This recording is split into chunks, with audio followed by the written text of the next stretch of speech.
Hi there. Welcome, everyone. Good morning. We have a whole table up here, so if there's anyone in the back that wants to move up, we invite you to do so. Welcome. I'm Melissa Davis. I'm with, I want to thank you all for being here. I want to thank the Colorado Trust for sponsoring our gathering. And just thank you all for joining us here. I know this is an early session, and you all got up bright and early, so I hope you had time to get coffee and breakfast.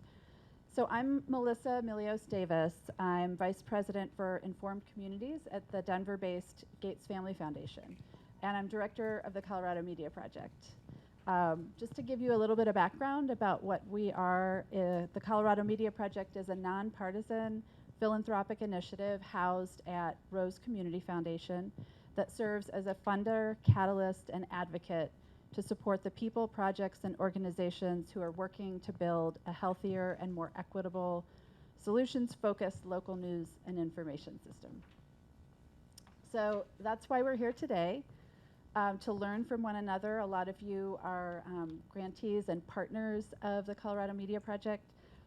So it's really about you today, being here, sharing your work, and learning from one another. We want to share both the struggles and the triumphs, tear things apart and build them back up in order to create a healthier, more inclusive public square where all Coloradans can see themselves, their families, their communities, and their most important concerns and aspirations for the future reflected. And what better place to do this and have this conversation than here in Aurora, where it's Colorado's most diverse city, where 1 in 5 residents is foreign-born. There's a wonderful new series by Stephanie Daniel at KUNC. It's called The Colorado Dream, Newcomers Welcome, and it's spotlighting the experience of African immigrants in Aurora.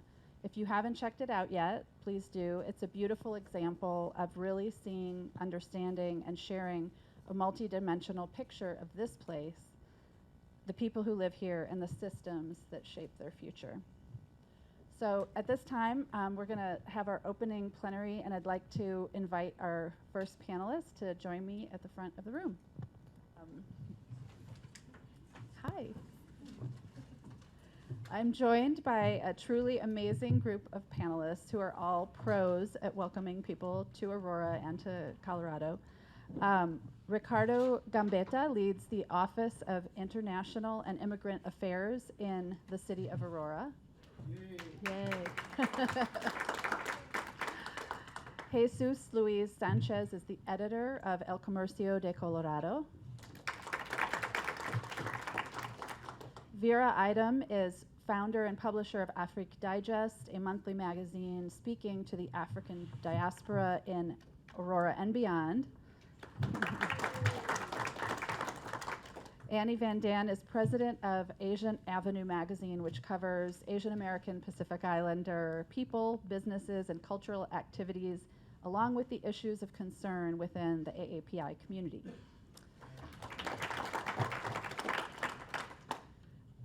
Dave Perry is editor of the Aurora Sentinel, right here. And Diana Higuera is executive director and founder of the Rocky Mountain Welcome Center. And we have a special treat of having Diana in person. At first she told me that she was going to be on the air with Rodolfo Cardenas, where she does a weekly program, but we are lucky to have her here with us today, so thank you. So I'm going to start off with Ricardo, the first question. Can you please give us a very brief, high-level picture of who lives here in Aurora? Why is it such a unique place? And why has the city decided to take a proactive stance to welcome immigrants and prioritize partnering with local media and community groups in order to reach and serve audiences? Thank you, Melissa. First of all, thank you so much for the invitation. On behalf of the city, welcome to Aurora, the most diverse city in the whole state of Colorado. So that is a great question, and I have 2 minutes, right? So, all right. So let me try to focus on the most important things. First of all, you already know, We are a very unique, special city in Colorado. We are very lucky to have one of the biggest immigrant and refugee communities in the whole state. In 2015, in 2015, our city leaders make a very important decision. They realize that city plays a very important role in the immigrant integration process, that immigrant integration happens at the local level, so they make a very important decision at the time. They decide to enhance, expand the way how we embrace and how we interact with newcomers in our city. So they decide to establish this office, the Office of International Affairs. So we started putting together a plan. That was the first plan in 2015. And took several months after consultations with the community, and we did a lot of research because everything what we do is based on data, on numbers. And we find out that our local immigrants and refugees, they follow the news through these different publications and media organizations in the city. So at that time, we realized it was very important for us as a city to try to start working together with all these ethnic publications and ethnic media organizations across the city. And that is how, we were able to put together the first immigrant integration plan in 2015. And after that, I don't know if they remember this, but we went to talk today in the Aurora Sentinel, and then we have also a media roundtable with all these different representatives from different ethnic publications just to share the new plan. From day one, we sent a very strong message that moving forward, we're going to start working together with them because actually our local immigrant refugee communities get the information, the news from all these different publications and any organizations. So moving forward, now we're in 2022. Last year, we were able to release the second phase of the plan. And something very unique about our city is that we are the only city in the whole state of Colorado who have an immigrant integration plan. I don't know if you know about this number, but we have more than 19,000 cities and towns in the United States, and only 20 have an immigrant integration plan. So we are very pleased, very proud that a medium-sized city like Aurora, the third largest city in the state, actually make this a special commitment. Now, is everything perfect? No. We face different issues every day, but I feel what is making unique our city is that finally we understood that it's so critical, so important to work together with all these different news organizations in order to share information, resources, and programs coming from the city. For us, it's a top priority. Even I don't work in the communication and media department, but I feel it's very critical for our office to be engaged every single day working with these media organizations who play a critical role in our community. I don't know if that answered part of your question. Yeah, that was great. And I also want to point out that not only does the city work with the media in kind of traditional ways with letting them know about information, but also buys ads in a lot of these publications, which was a real lifeline for a lot of folks learning about how to get health and other services from the city. So that's really appreciated. Jesús, the largest portion of Aurora's immigrants are from Mexico, and many are monolingual Spanish speakers. How does your newspaper, El Comercio de Colorado, reach these residents, and what are some of their most pressing concerns? Okay, nice to meet you, and then thank you for this opportunity of talking to you this morning. As Melissa said, we are leading, or we are reaching, or try to serve the Latino community, most of them Spanish speaking, most of them, but we produce content for different generation. It is easier to produce content in Spanish and English for third, fourth, and fifth generation because the issues are there, and we can go to mainstream issue. But also, we have the mission of serving the second and first generation. In these families, so most of these families have the reality of that the younger member of the family speak English, but the older speak Spanish. So we need to think about what are the approach, what are the issues that we need to provide to these people. But the idea is the same. We produce content in both languages, but we need to work on finding the issue, the topic. And then this is the important aspect, because our mission is, in this case, to help the people to navigate and to succeed in this society as a main goal. So for us, it's critical to provide content related with education, with business opportunities, politics, main issues happening there, housing.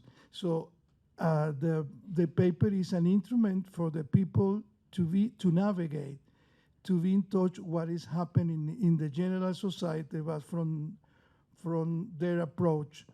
Also, we provide some kind of reinforcing or like a self-understanding, because we highlight people of the community who are doing best, or a student from the Hispanic heritage, or entrepreneur from Hispanic heritage. But in addition to that, our idea is to help the people to provide useful content for them.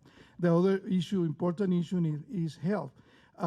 One example of this combined was the moment of the pandemic, because we produce critical content for them to survive. And then in this case, we work together with the office of Mr. Gambetta in the office of immigration of the city, because we were producing at every moment. We are a biweekly publication, but in this case, we produce content at any moment, at any day, of opportunity of related with food or with health or related with the PPP programs. All of these programs, we were there helping the people to, in a critical moment, but using the language and using the cultural approach useful for them to succeed in the general community.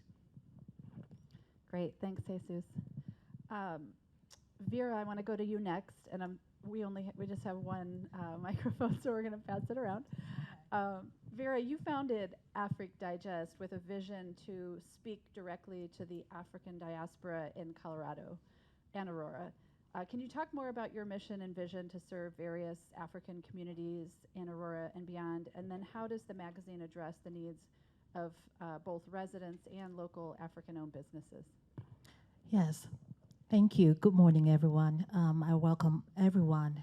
So I just want to start from when I came to the United States. I came all the way from Africa in 2010. And I realized that Africans here didn't quite have a voice. We didn't have a community. I mean, we needed a lot of things, but nobody was there to speak for us. I looked around, groped around, and didn't quite see things. Like, we needed things. I remember applying for a lot of benefits, and everything was denied. So I just thought about it, and I was running a magazine like this. It wasn't me, it wasn't mine, but I was working back in Lagos. So I thought, if everyone that came from Africa felt what I felt, then it's very devastating for us. So I decided to bring what I had back in Africa and to speak for people. So that is the purpose, that was the driving reason for setting up the Afric Digest. So in 2014, I decided to do the research and start up what we have today. But I'm going to read my mission. I know I prepared this thing. I'm supposed to say it, but I can't. So I'm going to read my mission. Our mission is simple, but it's described in many words. It's just one, anyway. Afric Digest's mission is to offer our African immigrants and all people of Black heritage a psychological homestead in our media, to listen to their whispers and silence, and amplify their voice, and tell their immigrant stories with a goal of integrating them. That's the main one, to integrate them into the larger community. So in short, we want to build a community of people where they will feel a sense of belonging. So Melissa, you mentioned speaking directly to the African immigrants. Yes, that's what we do. We are like the talking drum that bells out very clear sounds to the public, and people are able to hear us. The people that we are addressing are able to hear us. So we are here representing Africans, and whatever they see on this magazine actually speaks directly to them. So that is why we are here. That is our mission. And our vision, let me read my vision. Our vision is to help create an equitable and inclusive society in a diverse state of affairs. To explain that, I'll go further to say that it is easy to have diversity. We are all here, we are diverse, but it's not easy to have inclusion. It's not easy to have equity. So equity should be something that should be intentional. We should all want to be intentional about being equitable, being inclusive. That is what a lot of us don't have. I say we have the established class, and we have some of us that are underserved. What I beg and what our magazine wants to achieve is to create a world, or to help to create a world where everyone will want to be inclusive of us and want to give us the equity that we deserve. We Africans, we come here, we don't have the confidence to speak for ourselves. We just hang at the fringe, hoping that someone will hear us. But a lot of times we are not listened to. So we want this society to be intentional about, knocking on our door and making sure that we listen, we hear them. The mainstream media does not speak to a lot of people in our community. They don't listen. We don't listen to the mainstream media because we don't feel that they are speaking to us. But if we have it on one of our platforms, they listen. We have the print, we have the online, we have social media, and we do outreaches. These are the ways that we reach our people.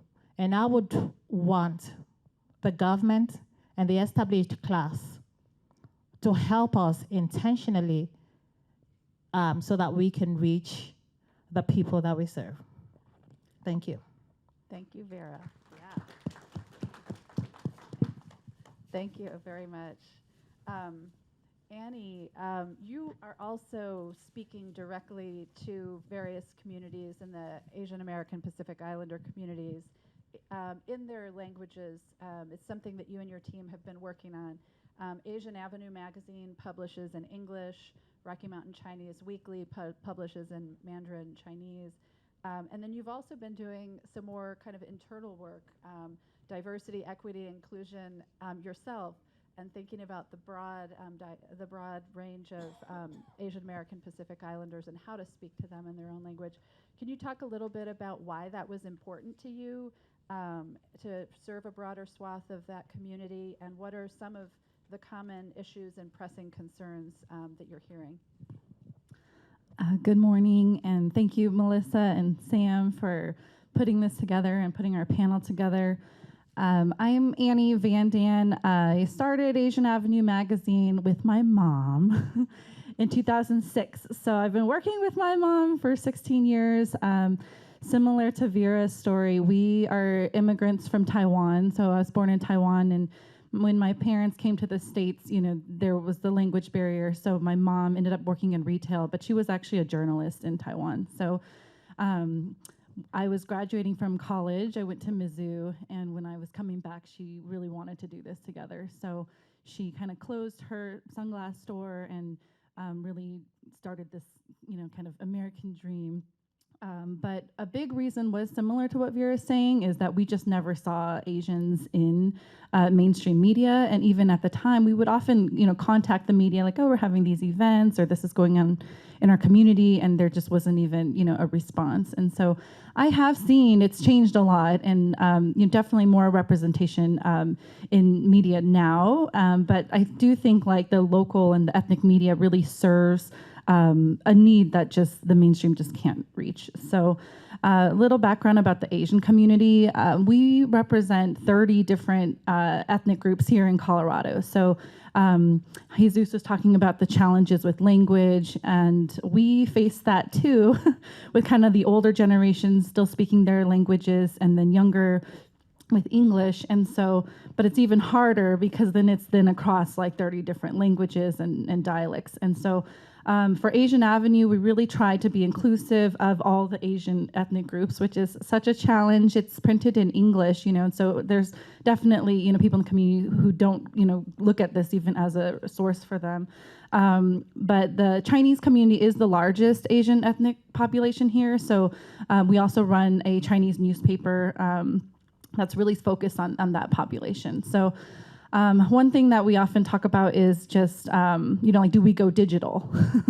Like, of course I want to, because I'm the millennial generation, and I'm always like, well, the people who probably read Asian Avenue can get this online. And so, a big part of our cost is still, to print this every month.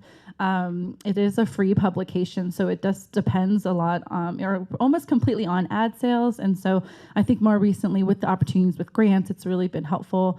But that generation still wants to get, the hard copy, the print. They go and they wait at the Asian supermarket to get the Chinese newspaper every week. And so that is still important for our community. For marginalized groups, they really only see themselves in ethnic and local media. And so representation is really important to provide that sense of belonging.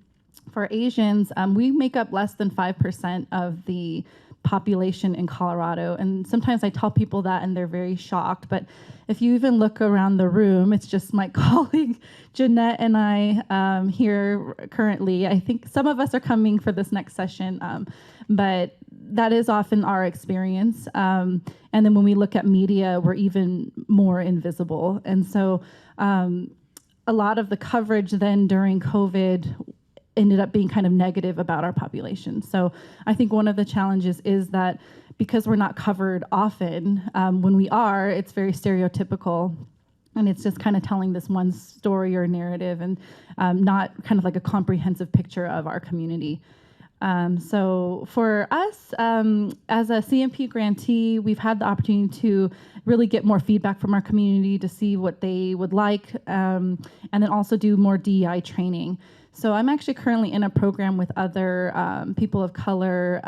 We're all kind of running organizations, and someone was saying like, well, do we need DEI because we're experiencing it as, people of color?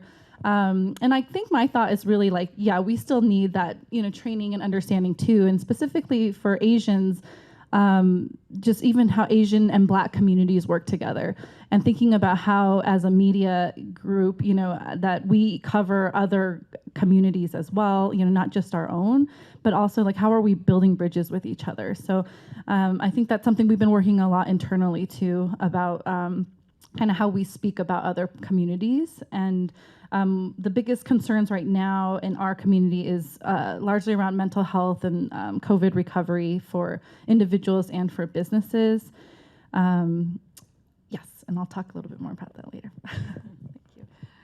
Great. I'm going to call on Dave next, so you can pass the mic down here.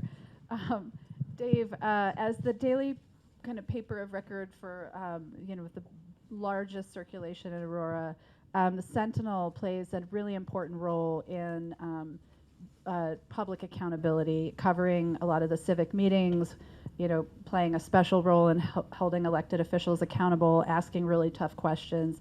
Where do you see the biggest opportunity gaps for Aurora's diverse communities? And how do you build relationships with community groups and colleagues like that are on the panel here with you in ethnic media to bring diverse perspectives to the coverage that the Aurora Sentinel does?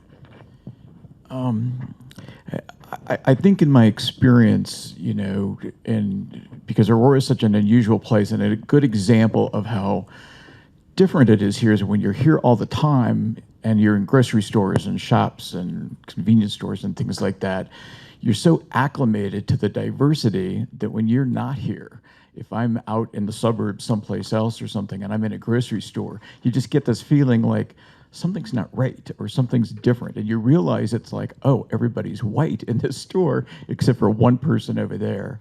And so we as media tend to take for granted that things are going okay. And one of the reasons why is because of the people at this table, that they do the heavy lifting of looking out for communities that don't have a voice.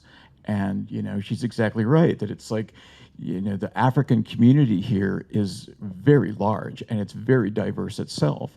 And if a newspaper like us does a story on that, we tend to paint the African community with a broad brush.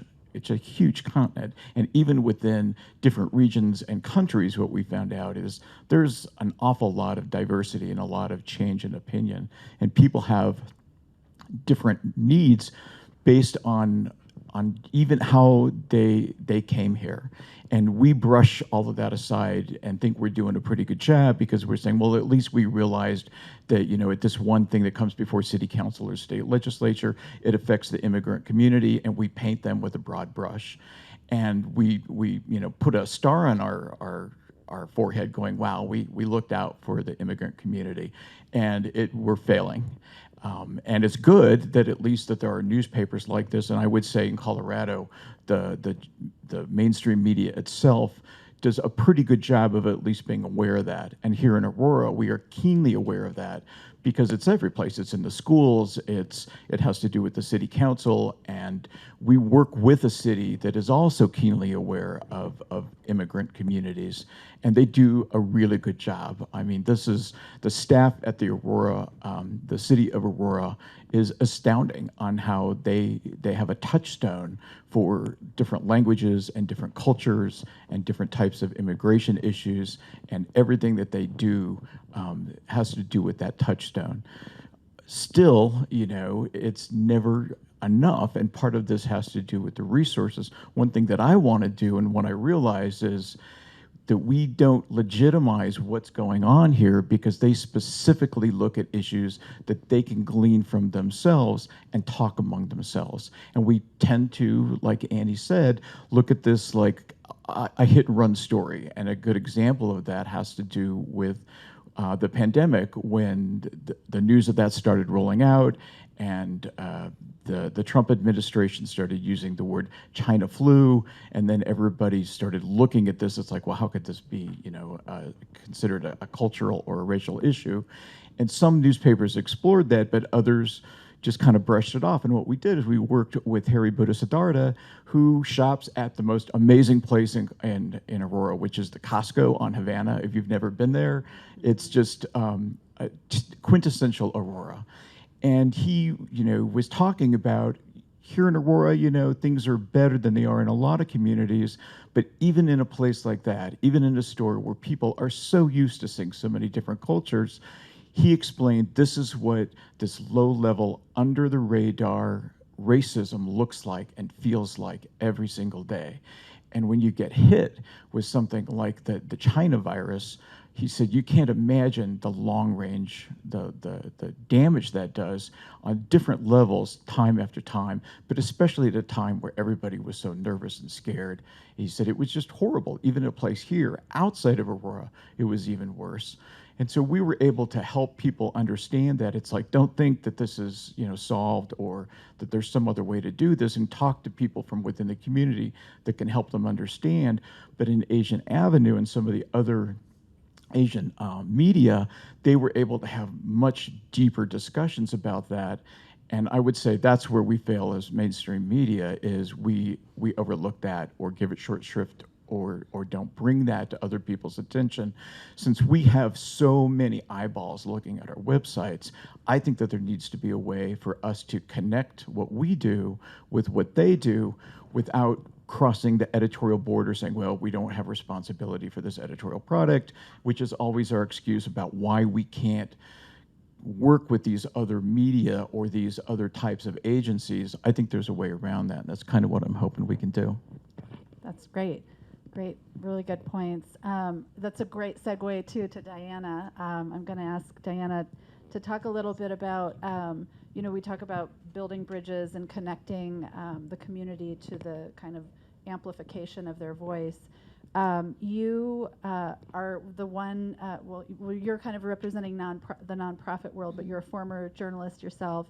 You now lead the Rocky Mountain Welcome Center, and you hear a lot of questions from the people that you're serving there, and you've been able to connect that with an actual amplification through the radio show of Rodolfo Cardenas, which in his morning program you come and sit and talk with him about some of the issues and concerns.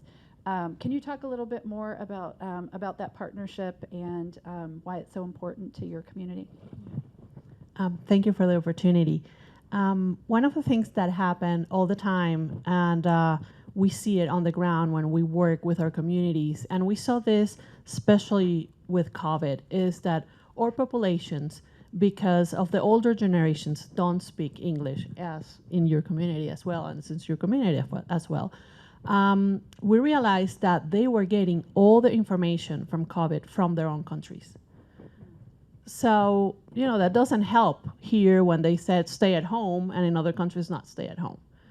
So we realized that it was so important to have information in other languages. In Spanish, it was a little bit easier because we have a lot of media that covers Spanish.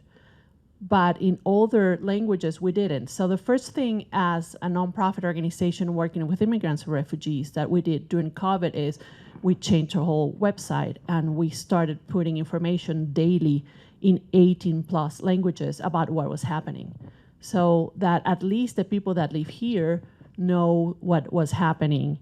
At the same time, the Ricardo Media Project came with the grant to get different projects in the media out. So we started partnering with Rodolfo Cárdenas in his show, Hablemos Hoy. That's a daily program, and we go there once a week, half an hour, and we talk right now still themes about COVID. The way we do it is we have always a theme, and we always have an expert. So we invite doctors, mostly doctors or public health officials, and we ask them the questions that people are asking.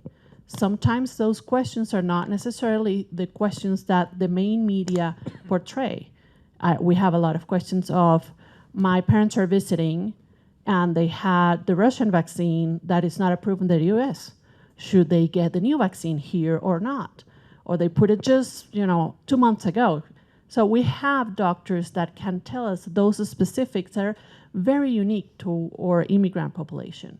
They always have questions about, their children when the vaccine came out. Now with a new vaccine, should I put it, should I not? So we have each week an expert, and we also have themes that cover COVID in other senses. For example, 2 weeks ago or 3 weeks ago, we have a neurologist telling us about what was the consequences of COVID in the brain, and some people that ended up having seizures or having other things that we normally don't hear about. So what can the people do? Where can they go if they don't have insurance, for example? So those are the things that are very important for us to cover in general, because it's very specific to our immigrant population. Great, thank you. We've talked a bit about the COVID crisis and whatnot. There's also another issue that's really important to the communities, and that's kind of civic engagement and how to get involved in civic conversations. Jesús, El Comercio, and actually all of you often put a lot of information about how to navigate along the pathway from immigration to being able to vote.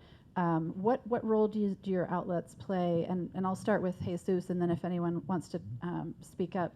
And then I'm going to open it up to questions, so please get yours ready.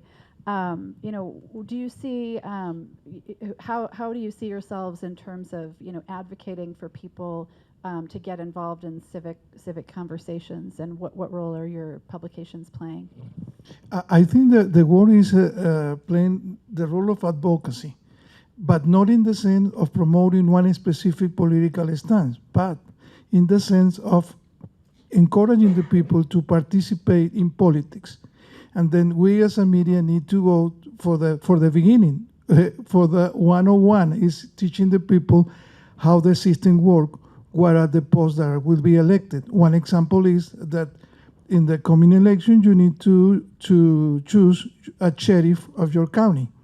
But what is the role of a sheriff?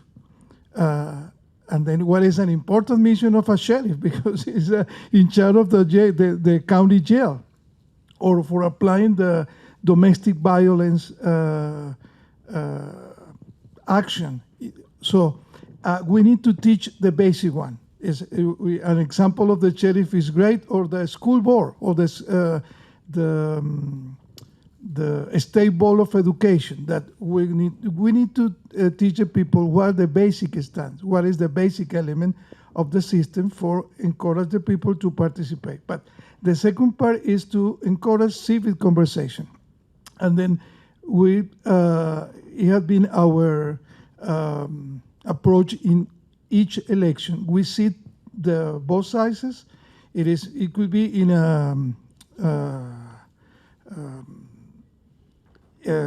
what is the primaries election, see the candidate to talk with us and with the people. And we ask the question that the people have for them. Or the mayor, the candidate for mayor, sit both and talk with them and start a civic conversation, not a confrontational approach, but a conversation. And it is great because sometimes we encourage them to get some agreement in some aspect, and not only disagreement, but this is an additional element. And the third element is to play the role of asking for accountability. And then there is one example which is very dramatic in this community in Aurora, but in general, which is RTD. This is not idea of asking more general aspect with a politician that you can see maybe in a TV station. No, it's more problem directed to the people, more a direct problem for one people that cannot use the RTD system is there, but they need to wait an hour for being in the train, or because of the price they couldn't use this for work, but they see how the people can get a free ride for going to the Broncos game, and then go to the in-depth why there is a system there that the people can use, but it's not possible to use because of the price or any other condition. So this is the way that we play the role of accountability, going to the real problem for the people. And the other is the case of homeless on the city or in the metro area. This is a problem which there are different ideas, different visions, and then the idea is that how this problem affect a person who have a local business, who have a restaurant, or who have a home, and then going there, playing a role of asking for a public policy to solve this kind of problem. So we play a role of advocacy in this sense. Great. That's wonderful. And I want to open the room and see if anyone has any questions for our panels, because I can keep firing away, but I'd love to take any questions at this time. I have a question. Yeah. I'm Todd Chamberlain from Sober Southern Carville. One thing, we started a Spanish insert last year, and one thing I deal with a lot is how to approach businesses to advertise in Spanish. Even though they're part of the community, they don't understand that you have to talk to that specific community. And I was wondering how financial stability is with you and getting advertisers to advertise in your papers. Okay, we have been working with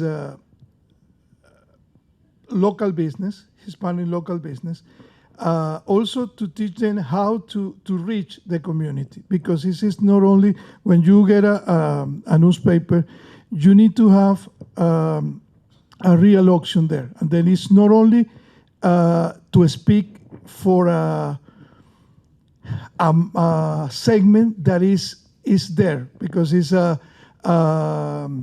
I don't know, as a lawyer who only speaks Spanish and then serving the community. We encourage them to go beyond there. Also use the media, use the advantage of a printed publication or with text for creating content. And then you can see in our publication the traditional advertising with content, both at the same time. And then we have been growing with them. We are developing with them different strategies for getting the more service to the customers, and then also teaching them how to growth in different areas. During the pandemic, for example, we created a program for developing the electronic or digital advertising. Maybe you said this is a problem because the digital advertiser will kill us as a printed company. But you say we need to move to provide auction in both, in printing and digital. And then we teach our customer how to be efficient doing also digital advertising. And we grow together in a more bigger market. And also because we have been developing, as I told you, content for more than one generation, we also teach our customer in Spanish to learn how to get advertising in English, because they need to reach, or they can reach the third, fourth, or fifth generation. So we also teach them how to go beyond the Spanish language to get also customers. And then we also have a different scale or rates for the smaller, the middle, and the bigger. So a small business owner who is starting a business can have a service in order with their sizes in order to grow. And then we understand and grow together. This is our idea. And then at this moment, the 40% of our client or customer or sponsors are a small business owner in different areas. But this is the idea of keeping them because we grow with them. Great. I don't see another. I want to ask a follow-up question that kind of goes along with this a bit, unless I see another hand.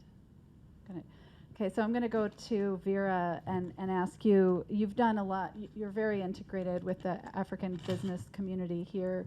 And also, kind of to Todd's question, there's, a bit of a knowledge exchange that could maybe go on between mainstream media and ethnic media. I was just wondering if you could talk a little bit about the project that you proposed to the Colorado.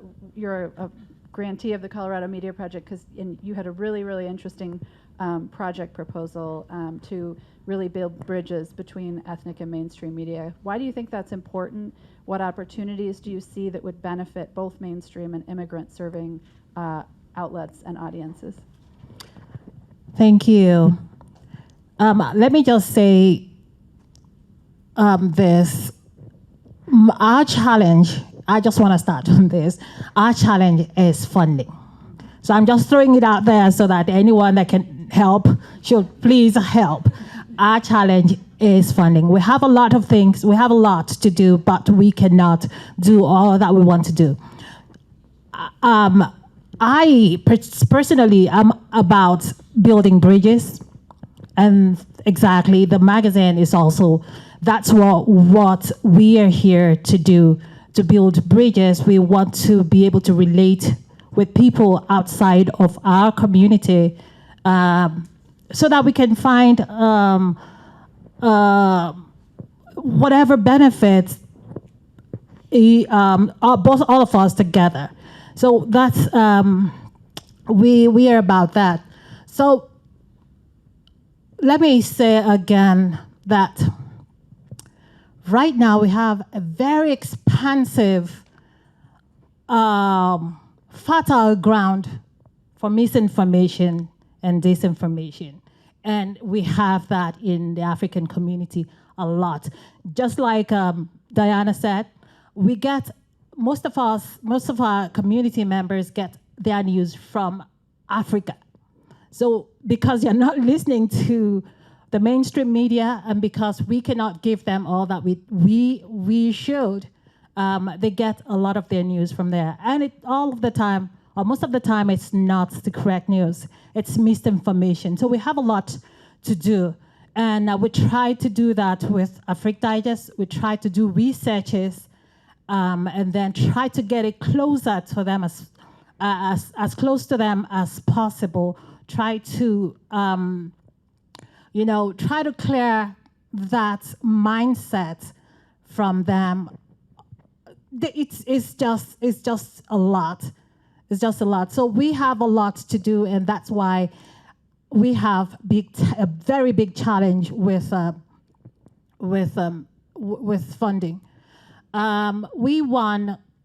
Africa Digest won the Colorado Media Project grant last year, and it was supposed to help us with reaching the community. And this year we have had two very insightful, very exciting outreaches. The first one we had in February was on businesses, Black businesses in Colorado. So people came together. It was really, really, really nice. And then the next one was the one that I'm so excited to talk about, because we have all of these people here. The Colorado ethnic media, it was just exciting. And thanks to Ricardo and the Office of International Affairs for helping us, for supporting us with that. It was just unbelievable. I didn't know that it was something that would come out with a lot of takeaways, and it did. We realized that we had a lot of things in common. Of course, funding.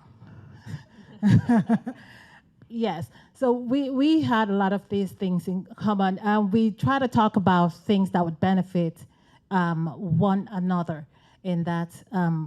But the very good one that we took away was forming a network of advertisers.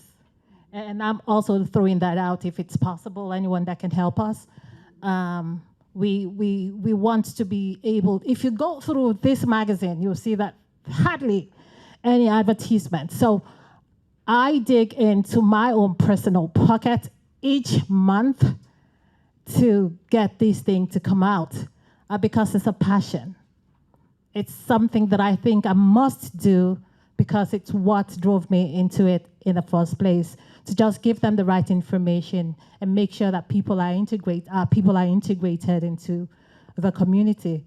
So that is how far we have come, and we're working hard. There's a lot of things that I've written down to say, and I know that I cannot remember all of them here. I wish I can just read, but we just need help with just having the light on. So I want to talk about this very one. I think it's a big problem, because if the established class does not help us, and I don't know if everyone knows what I mean by established class. Yes, we just need help with funding. I don't know how it's gonna come. But I don't want us to remain in this vicious cycle of business as usual, where the mainstream media gets all the advertisement and we do not. And the government makes policies, very, very crucial, important, critical policies for the community. And my community does not know about it. And it was made for us in the first place, but we don't know about it. And it is the mainstream media that gets the funding. And at the end of the day, the news is beamed to the same circle of people, established class, who already don't need this. So it just keeps going that way. So when are we going to break that cycle? When are we going to get out and just talk to our community? Because if it keeps going on this way, we will never break the cycle. So I'm pleading. Thank you. Great. Ricardo, I want to go back to you. Well, actually, sorry. Any questions from the audience yet? I invite a question or two. No? All right, then I've got one. Ricardo, I'm going to go to you next because your office helped Afric Digest host the first meeting of the Ethnic Media Exchange just a few months ago. And one common concern that they all voiced, which we just heard from Vera, was this tenuous sustainability. We all appreciate what they're doing in speaking to their communities and giving them a voice, but they're doing it on a shoestring budget. One solution they discussed was potentially forming an advertising network to make it easier for institutions like the City of Aurora, local hospitals and nonprofits, local businesses and agencies to speak directly to the otherwise very hard to reach audiences these outlets serve. Where have you already, you as the city, where have you already partnered with local media to buy advertising to get the word out about city services and city opportunities? Because especially during times of crisis, and where do you see other opportunities? Well, that is a great question. And again, I have 2 minutes, right? Okay. So, yeah, all right, thank you. So first of all, just to clarify, I'm not sure if actually in Colorado or in Aurora, the mainstream media is getting some resources or funding from the city. You can ask Dave from the Aurora Sentinel, probably that is not the case, right? Thank you, Dave. So actually, I think that sounds like a very interesting, holistic approach, new approach. But I want to be clear, you know, we really appreciate everything what these guys have been doing. They are doing, you know, great work in our city. We appreciate that. And we're looking forward to continue working with them. But we agree, you know. I think also as a city, we have some funding issues. And I don't see this city or any other city, you know, in the process to allocate big amount of funding for media buys in the next couple of years, especially after COVID. So, but what we can do is continue fostering these conversations and try to facilitate these conversations in the next few months. But in our case, I mean, when we have some extra resources, we always try to share with all these ethnic publications and media organizations. I know it's very small funding, very small. But for example, during COVID, we got some extra funding from the federal government, from the state government, and we were able to develop a specific public media campaign, educational campaign, and we have the opportunity to work with all these different media organizations in our city. So that is one example. Also, prior to that, we launched a specific public health campaign. It was based also, you know, in the use, very heavy use of these different publications. Also, when we organize special events like Global Fest, actually we spend, you know, also a small budget, but we have some resources for that. So we're always looking for ways how we can support these media organizations, but I feel like we in the government, we are not in the media business. And I wish that can be changed maybe later, but right now, this approach sounds very interesting. We're looking forward to learn more about these details because I think they make sense, especially for a city like Aurora. If we really want to deliver, you know, information, resources, from the city to these communities. We need to use and work together along these different organizations. So we're looking forward to learn more about this proposal. Sound like a very interesting proposal, but also I'm not sure if government can fix everything, especially on this case. Thank you. Last chance. Go ahead. Malcolm. So I just want to say two things. Ricardo has done a marvelous job with Global Fest. This was probably, I think, one of the best Global Fests the city of Aurora ever had.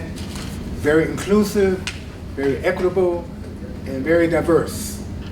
And one of the things that I challenge him, as he partners with Africa Digest, is to open up that media center that he has there, the Aurora television that we talked about, so we can get Africa Digest onto that media, that newsroom. So we still want to talk about that, Ricardo. So there is a way, without a lot of funding, that you can still help. That's all I want to say. Yes, answer that one. Yeah, that is something that we have been talking for the last couple of years. Just remember, I don't run the communication department. I just run a very small shop in the city, but we were having these conversations internally. I feel like there are other ways how we can use, for example, our own TV station. I strongly agree that we should try to diversify the program that we have. I think, for example, having a weekly talk show with all these people will be great, for example. So I want to invite you to have another follow conversation with our Director of Communications to try to see how we can work together on this. Thanks. Great. Any other questions from the audience? Yes.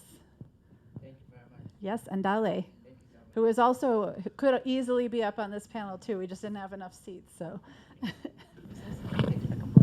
Thank you. Good morning, everyone. My name is Ndali Gatesow, and I run an immigrant radio station here in Aurora. And I would like to say thank you to all for inviting me. I just wanted to follow up on Mr. Ricardo just commented earlier on saying to my colleague just that if you kindly address during your city meeting and your communication departments. I know that communication department runs a TV station, and I'm assuming you can correct me, is going to be closed soon. And also that department, what my sister was saying, there's a funding, which is, I know that TV station has been funded by Comcast, so I was wondering what that fund's going to go to. So possibly my brothers here and the sister here says if that funding would be allocated to us so we can continue to do so when the city does not have any media outlets for the community. So if you kindly address that issue, I know you cannot speak since you said you're not a communication department, but I know you may kind of pass it to your colleagues, and that's my question and also my suggestion. Thank you.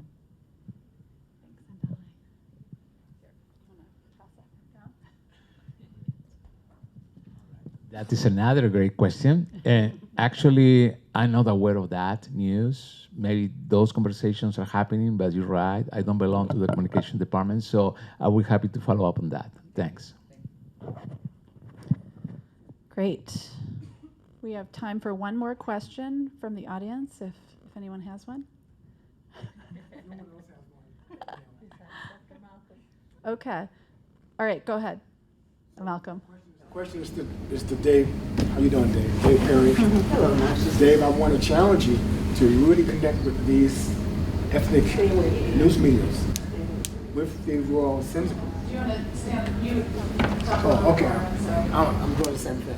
So my challenge to Dave Perry from the Aurora Sentinel to connect with these ethnic newsroom media. You're here now in person. Let's connect. Let's not go off and be like in the grocery store when you look around and say all white folks are here. We're here now, and we want to connect with you. So that's my challenge to you today. You know, this is an easy one, talking about advertising and how we all have print media and online media.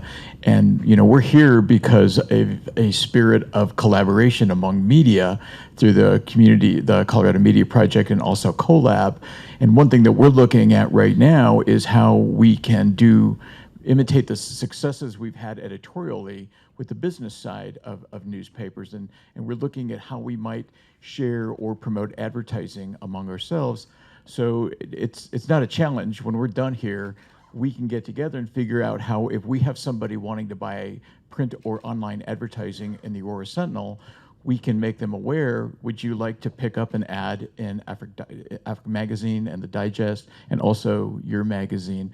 It's pretty easy to do, and we could probably do it as a quid pro quo where we sell advertising for people who want the community into your publications and vice versa. That if you have somebody who's talking about wanting to get in front of Aurora readers, that you would offer an opportunity to, and we can figure out some kind of a pickup thing. And that solves two problems. One is it helps us collaborate, and also does what is the most important thing for all of us right now, is money and the lack of money. But I accept your challenge, and I can tell you this is a great opportunity for us to get together and push that into action rather than just talk, which is what we've done for just way too long. And that is a Thanks. perfect segue to the end of our session, because we could continue this conversation at 3:15 in the Ethnic News Media Exchange Working Group session, where we will be meeting with a lot of these wonderful leaders. We've also invited the Colorado Press Association to come to talk about their ad network and what they can do, as well as we'd love to have you there too, Dave, because these are really good and generative conversations. So thank you all for being here. You can check your schedules if you're interested in joining that conversation at 3:15. It's an open session, and we look forward to seeing you again. Thank you. Let's get a round of applause.